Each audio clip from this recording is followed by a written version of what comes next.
Okay, so despite frantically trying to get a Leverkusen expert/fan on over the past few days, my efforts have proven to be fruitless, and it's just me and David. Like the good old days, David, before this channel really took off. How are you getting on? Aye, no bad. Looks like we'll just have to cope with me, Hamish, getting all my expert analysis. Been a while since you've had me on, by the way. I think that's been 2 weeks now. What do you think Yeah. I do during that 2 weeks? I sit here waiting on you to give me my next invitation. Cool You stuff. live in that room, don't you? That's it. I live in this room. I live in the spare room. That's it. Love it. Well, we've got loads to chat about. I think we'll be just fine for this video because there is so much to chat about ahead of what is another really big game for Celtic. It's a bit of a David catchphrase, but there are no wee games when you're a Celtic fan or a Celtic player. Every game matters, but I think Thursday is certainly one of the most glamorous games we've had already this season. Going away to a pretty iconic football stadium. I think it's not the biggest football stadium, but we'll come on to that. But certainly one that's known around Europe. Certainly one that I've always wanted to see Celtic play at. And it's for a pretty meaningful game because we've given ourselves a chance going into match day 5 with those 2 wins over Ferencvaros. Generally, how are we feeling about tomorrow night? Oh, optimistic, to be honest. Don't know why. Probably no right to, really, considering what they did to us at Celtic Park, but I don't know. I've got a wee feeling they might pull something out of that. I think you've always got to be wary about things like this, but Leverkusen have kind of struggled since that game at Celtic Park. Don't know if people know. They've won. I think it's around 2 in 8 games they've won. Yeah, it's 3 and 9 in total since Celtic Park. I think. Right. I mean, we've got them up on screen there, and I think that Bayern Munich defeat they had 5-1 was the real catalyst for the poof form. They have picked up a little bit lately. They've won 2 of their last 3. But I don't think they're the same team we're playing tomorrow night as they were 8 weeks ago. Well, they beat VfL Bochum at the weekend, but I think it was a 1-0 win. Pretty unimpressive. I think that game could have gone either way. In fact, if you look at the stats from the game, I believe according to who scored anyway, Bochum had around 20-odd shots a goal, 21 shots. Certainly conceding plenty of chances, I think. So there's no reason to believe we can't go over there and do some damage. And see, to be honest, Hamish, when you look at that first game at Celtic Park, we had more than enough chances to get ourselves in the scoreboard several times, in fact. Look at some of the misses from Kyogo that were pretty abysmal, to be honest. And Lila Bada had a great chance, remember, off the top of my head. Leverkusen look even more vulnerable now than they were back then. So, of course, you give them the respect a team of that quality deserves. They're going to come out and they're going to create chances. They're probably going to score a couple themselves, aren't they? So we're going to have to try and take just about every chance we get in Germany. It's going to be a tough ask, but I don't think it's impossible, Hamish. I really don't. I think we've got a wee chance of doing something tomorrow. Might be proven wrong, but I think so. For anyone revisiting this video on Friday morning looking for a wee 30-second cutout to have a go at David and to mock the false optimism of Celtic fans, you just found it. Just look back about 30 seconds ago. I agree, though. I strangely feel the same way. I think it's just a mark of how far Celtic have come in such a short space of time under Ange that we're going away to Leverkusen, and I'm not really fearful. I'm not expecting Celtic to get a result. I think if you were looking at the two teams, you would still have Leverkusen as pretty overwhelming favourites. But I'm genuinely quite hopeful about how tomorrow can go. We'll come on a wee second and talk about the game a bit more. Before that, I just want to get out the various permutations in Group G going into match day 5. So that's the group table right there. As we know, Celtic have secured 3rd place and Conference League football at the very least. But the bad news is that we will be out of the Europa League tomorrow night if we lose to Leverkusen and Real Betis beat Ferencvaros in Spain. But the good news is that that's the only set of results that can see us eliminated tomorrow. So if Leverkusen or Betis fail to win, we'll be alive and kicking going into match day 6. As we know, Ferencvaros are totally out after 4 games. But let me just remind you, David, that no group that Celtic have ever been in the history of group stage football, has seen a team finish with 0 points. Now, I know history doesn't really mean a lot, but history seems to tell us that Ferencvaros will pick up at least 1 point at some stage. So that's the permutation. So basically tomorrow, our aim is to avoid defeat and give ourselves a fighting chance going into match day 6. Aye, and you've got every chance, I think, Hamish. I really do. Obviously, after Real Betis got that point against Leverkusen at home, it was a bit of a bummer because you could see how this group was going to pan out from there on in. But I just think how things have gone for both ourselves and Leverkusen over the last month or so is it's pretty promising for us. I don't think we could ask for a better set of circumstances going into the game. Listen, we're far from perfect. You know, if we were a brilliant football team, we wouldn't be third in the group right now. We're clearly in the middle of a process, and that's something the manager continues to stress. But the signs are so promising that I think a lot of Celtic supporters who would have been dreading this fixture back in late September are so excited for it now because we can see a world where we get a result tomorrow night, you know. Might not happen, and I'll keep saying it because, like you say, there'll be people coming back on after we've been gubbed 4 or 5-0, having a laugh. But I don't know why not, Hamish. We have the players going forward to hurt Bayer Leverkusen. It's all about whether we have the players at the back that can keep them out enough for the attacking players to do their thing. I think that's the big question going into the game. But when you look at some of the teams that have taken results off of Bayer in recent weeks, why can't we join them? Why can't we? Yeah, I mean, I think there'll be goals in the game tomorrow night. I don't think that's a massive revelation. Celtic under Ange have already proven that we will score goals against kind of any calibre of team, really. We have the players in an attacking sense who will create opportunities, and we have the players there as well. Kyogo, Jota, Abada, if he plays James Forrest, who will take the chances as well. We also know, as you said earlier, that we don't know, but we assume that Leverkusen will score at least one tomorrow night, because that's, again, just what recent history for Celtic in Europe tells us, that as decent as our defence is and as much as they're growing, it's going to be difficult to keep out a team like Bayer Leverkusen for 90 minutes. What else we know tomorrow night is that it's not going to be a really hostile environment that Celtic are going into. Certainly nowhere near as hostile as Ferencváros was, or as Real Betis was, or even Alkmaar. Tomorrow night is going to be a half-empty stadium. Leverkusen average about 13 or 14,000 fans in the Europa League in a 30,000 all-seater stadium. So it's not going to be the same kind of ferocious atmosphere that Celtic went into in Betis and in Budapest already in this campaign. And I honestly think tomorrow night, those early stages of the game are really important again for Celtic. And I think once again in Europe, we could really sting them early on in the match. You look at the games we've already played in Europe away this season, and taking away Michelin, because that was slightly different. We hadn't had likes of Kyogo and Jota in the team.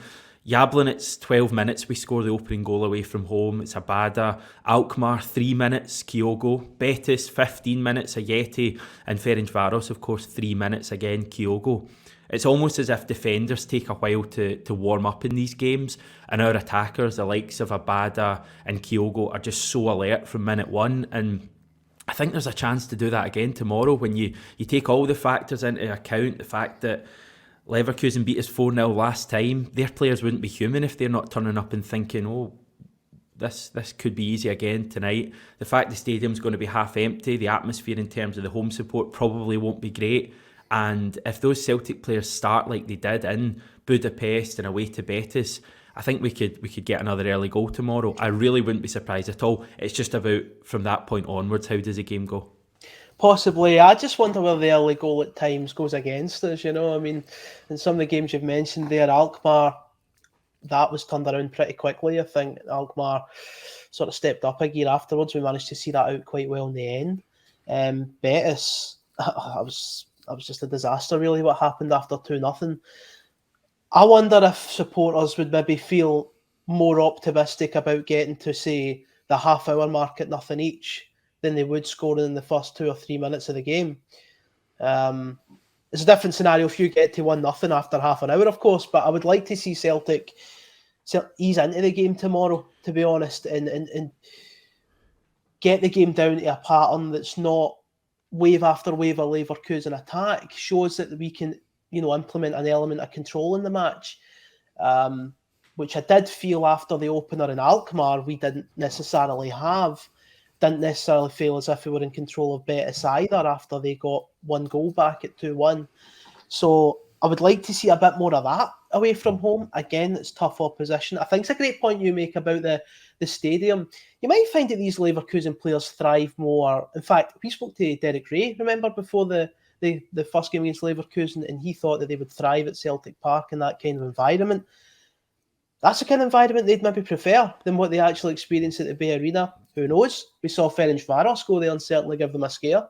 So again, we've proven that we're, I would say, a couple of steps above Ferencvaros in terms of quality.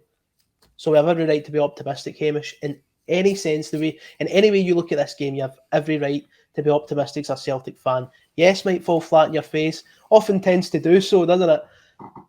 But right now, as I go into the game, I'm looking forward to it, and I have to thank Ange and the Celtic players for making me feel this way. Yeah, the pattern in these away European games has been very clear, and it's been very similar. We've scored the first goal, and basically in every game we've been pegged back relatively soon after, whether it be 5 minutes, 15 minutes, 25 minutes. It's inevitable. I want to see an improvement in that from Celtic tomorrow if we get the first goal. And as I say, I would not write that off at all. I think there's a fair chance that Celtic start really quickly tomorrow, catch them cold and get that first goal.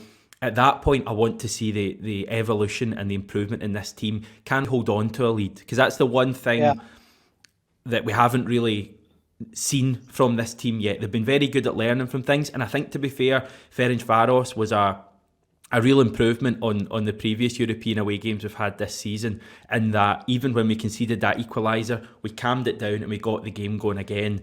But we all know that Leverkusen are if we're 2 steps above Ferencvaros, Leverkusen are 3 or 4. It's going to be a much higher calibre of team, and that's what I want to see tomorrow. I'd love a result more than anything, but nobody, I think, is... people aren't going to be too disgusted or disappointed if we come away with 0 points tomorrow, because we know we're playing a good side. What I want to see is that improvement. Can Celtic stand up defensively? We know we can do it attacking wise. Can we stand up defensively and not make daft mistakes and really put in a good solid defensive performance against a top level side? You're 100% spot on. When you're talking about the next step in development for this Celtic team in Europe, 100% is trying to hang on to a lead away from home. It's a massive question of character, Hamish. And to be going to Bayer Leverkusen and to try and pull that off is going to be extremely difficult. But that's a challenge that they're going to have to eventually step up to if they want to be, successful Celtic players. So here's hoping. Yeah, a tough challenge as it is, even tougher with some of the injury news. Ange was chatting to media press earlier on today, on Wednesday. Included in that were a couple of Celtic fan media outlets. We're going to actually hear from Ange right now, just to hear what he gave in terms of an injury update ahead of tomorrow's game.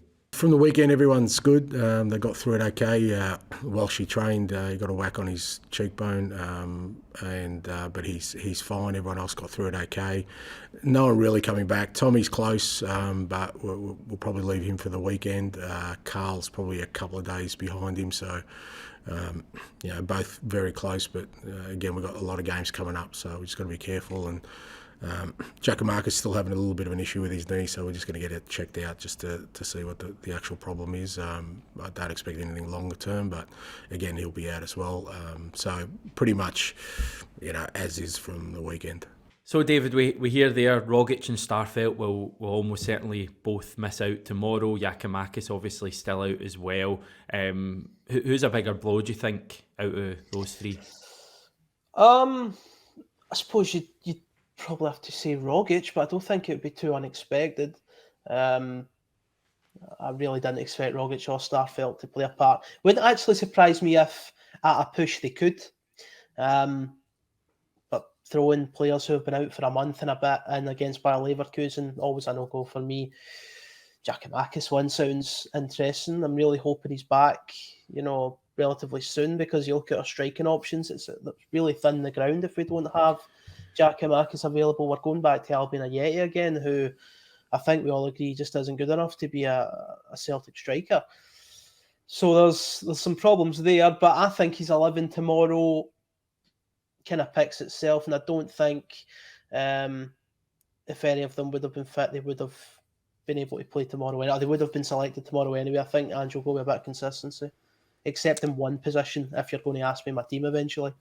Well, I'll ask you your team right now then. Fire That's through. the game. Right, so got Hart in goal, of course. Ralston at right back, centre-back partnership of Carter, Vickers and Welsh. Juranovic at left back. I think that back four kind of picks itself, doesn't it? Yep. Going to go for Beaton and McGregor. Centre midfield. I'm going to go with James Forrest to start. I'm assuming he's going to be able to, of course, be saying that. I think if he is, he should definitely start. Obviously, Turnbull playing just the tip of that midfield. Jota on the left and Kyogo up top. And for me, the Forrest Abada situation, when it was Abada against Mitchell Bakker in the last game, I wasn't overly impressed with how Abada competed against him. I thought Bakker had him well marshalled for the most part. Did have a good chance, Abada, to get a goal back. But other than that, I thought it was pretty anonymous. I think it'd be a good game to pull him out. James Forrest, I've watched that guy run rings around David Alaba before, and I think if he is available and ready to start in Leverkusen, I think an experienced head like his, with his quality, would maybe be a more streetwise option for the manager.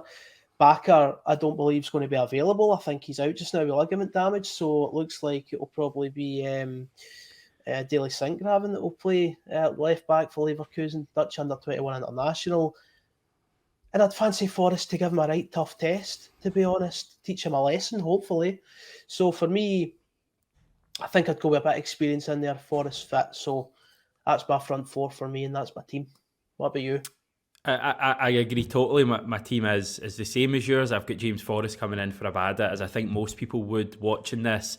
The only slight reservation I've got is that arguably Abada's best performances for Celtic have come away from home in Europe, or certainly his biggest influences in matches. The best things he's done have been breaking the lines, running deep into space. And as much as James Forrest has pace, he doesn't quite do that the same way. James Forrest is much more likely to drop in and to maybe work inside and try a wee 1-2, whereas Abada's very much explosive running. So that's my only slight reservation, is would it perhaps make more sense to start Abada and then bring James Forrest on when tired legs and tired minds are going on in the Leverkusen team? That's my only little suggestion, but for the record, I would still start Forrest. I don't think Leverkusen will be naive enough to leave themselves so open to the counter-attack, especially on their home turf. I think you'll find they're a lot more organised defensively than some of the teams that we've faced in the past. So I think if we're going to score and create chance against Leverkusen, I think you'll find they are all in position at the start of those moves. I think we will need Forrest quality in a 1v1 battle against Sinkgraven. If that's who Gerardo Sioan plays at left back, but I'd imagine it would be Abada. I mean, alternatively, you could talk about maybe Abada coming on later on with his raw pace to try and get in behind. It's good options for the manager to have, at least, Hamish. But for me, I think Forrest on the right. That's what I'd go for this time around.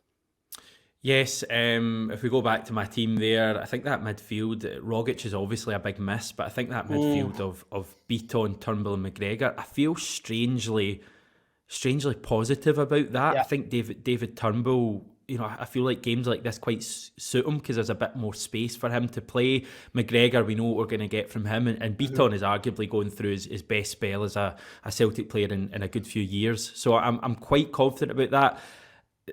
I really like Carter Vickers. I think Welsh certainly has done quite well since coming in, but you're still a little bit concerned about seeing Stephen Welsh up against some of the talented players in that Leverkusen team. But that's just the way it is, and I think that front three will cause them a lot of troubles. I think that'd be the first time those three have started together, so I think that would cause them a lot of troubles. We do Leverkusen team news just quickly. Now, the last time we played Leverkusen, we had the legend that was Derek Ray on to give us the scoop on Leverkusen. We don't have Derek on this time, but he has been tweeting an injury update. So the 4 players who have been injured recently for Leverkusen, That's Patrick Schick, Charles Aranguiz, Lucas Alario and Karim Bellarabi all took part in training before the game. Leverkusen are missing Kerem Demirbay. He was sent off against Real Betis, while Mitchell Bakker and Julian Baumgartlinger are still out. And Baumgartlinger, no idea why I've said his name twice, but he's been out for quite a few months. Yeah. So Mitchell Bakker is probably the big injury thing for them there. As we know, David, they face RB Leipzig away on Sunday afternoon. I'm not going to ask you the question of whether they will rest players and whether that would be good news for Celtic, because we know your thoughts on teams resting players against Celtic. But what I will ask you is, do you think there's any chance of Leverkusen taking Celtic lightly tomorrow Forget it. No chance. I think people are assuming, Leverkusen have got top of the group sealed. I'm not even sure if they've technically qualified yet either. Need a point tomorrow to qualify. They still need something. So the last thing they want is to, let Celtic come on to them, get a bad result on their home turf and have pressure going away to Ferencváros and a potential banana skin. Of course not. That's the last thing they need. And we've been speaking about their form.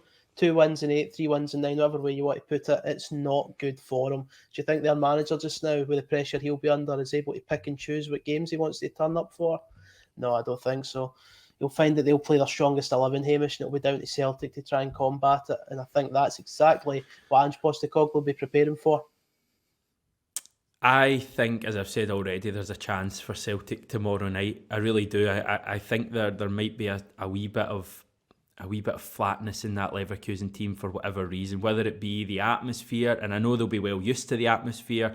They've played in a half-empty stadium already twice in the Europa League, but I just think with that big away Celtic support tomorrow and the feel-good factor Celtic are on and the speed at which Celtic have started matches away from home in Europe, I just really think there's a chance for Celtic to get an early goal tomorrow and really turn it into a serious game of football. Like we didn't do at home. We created chances at home, but the big mistake we made was we didn't take those chances. And tomorrow night, Kyogo's in a much better place than he was 8 weeks ago, because he'd just come back from injury 8 weeks ago. I think tomorrow night, if a big chance comes, I would back Kyogo to take it. We have another wee Ange clip play, because you've probably already seen this, David, but he was asked for some reason, I think one of the first questions at today's press conference, about the ticket allocation for the League Cup final against Hibernian, and it's probably the most kind of exasperated I've heard Ange since he came to the club. Let's just have a wee look. What's your take on it? You're not going to ask me about tickets allocation. We're playing Leverkusen in a big game tomorrow night. Don't waste the opportunity. I have no desire or any inkling to get involved in ticket allocation. That's not my brief. I'll let you pass on that. I'll give you a freebie. Give you another question. Interesting, wasn't it? I mean, that's. I wouldn't describe him as being angry there. I think, as I said, exasperated is the way to put it. But he certainly was a bit irritated, maybe slightly. I would say so. A wee bit agitated, a wee bit fed up, actually. Ucked, if you want to go that far. He's there to talk about Leverkusen. He's there to talk about how his team's shaping up. I think he senses there's certain elements of the media that are trying to get a bite out of him. I don't think he's enjoying that. I think he's dealing with it very well. He's been playing, he's like when he plays his cards. He's very cool. He's very composed. And you're spot on. It's the first time I've seen him, again, ucked by what he heard from the media the other day. Silly question at a pretty unreasonable time. We've got a massive game tomorrow against Bayer Leverkusen. You would have thought that would have been setting the agenda for many of the journalists and press organisations that were there today. Indeed. Right, prediction time? Prediction. What, in terms of a scoreline then? You want a scoreline, a precise You don't need to give me a score, but just overall how you think the game will go. I'm going to go for us to get a point. I'm going to go for us to get a point here. I don't know why. Probably wrong, probably an idiot, but I'm feeling optimistic. We're playing well. Leverkusen are showing some weaknesses. We need a result. Why not? One each. Give a scoreline and all. It's been a while since we've drawn a game in Europe, so perhaps that could be on the line. Again, at risk of being clipped up on TikTok in 48 hours' time, I've just got this funny feeling that this could be the game. This could be the moment for this team to properly announce themselves. And I'm going for Bayer Leverkusen 2, Celtic 3. That's my big prediction. I think tomorrow night's the one, David. Might be. It's going to be tough. As I say, Leverkusen will come at us. We'll go at them. We'll see what's what. It's going to be a great game, and fair play if we can get a result like that. Would be his best result yet. Just to be clear, Hamish, if we beat Leverkusen if we get a draw against Leverkusen, which is probably the most a lot of people are hoping for, and Betis win, do we just need to beat Betis at Parkhead, considering we got 3 away goals? No, the away goals have been scrapped from the head-to-head thing, so I think we would have to beat Betis by 2 goals, if or 3-1 or whatever, which is obviously a pain because beating them 1-0 is much easier than beating them 2-0. But I wasn't sure how the away goals looked in the groups this year. I know they were scrapped for the qualifiers, but yeah, I mean they've taken them away for the head-to-head as well. Those pesky UEFA folks. But we'll cross that bridge when and if we come to it after tomorrow night. The game is a 5:45 p.m. kickoff tomorrow. It's live on BT Sport 3. Their coverage starts at 5:15. We will, of course, have the reaction for you after the game tomorrow night. David, thanks so much. And yeah, we'll speak to you soon. Thanks everyone for watching and take care.